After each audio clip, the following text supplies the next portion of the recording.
The Asus Memo Pad ME172V looks like the bizarro version of the Nexus 7. Each is about the same size, although the Memo is slightly heavier and not quite as thin. Aesthetically, the Memo is missing the silver highlight trim around its screen, and instead of a smooth, comfortable backside like the Nexus 7, it instead has a bumpy, unpleasant feeling texture on the back. There is a 1 megapixel front-facing camera, a headphone jack on the top, micro USB on the bottom for file transferring and charging, and something the Nexus 7 doesn't have, a micro SD card slot for storage expansion.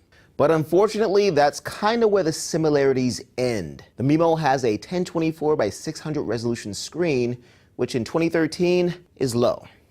And it could be forgivable but for the tablet's panel. While most tablets use IPS panels, giving them wide viewing angles, the Memo receives no such privilege, and its viewing angles are horribly narrow. That's not that big of a deal when viewing the screen head-on, but if your view gets skewed too much, things get really difficult to see.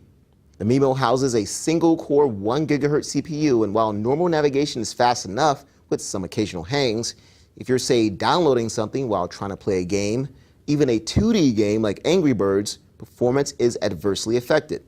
And more taxing games like Real Racing 3, it wouldn't even run without periodically hanging the tablet, requiring a complete reboot.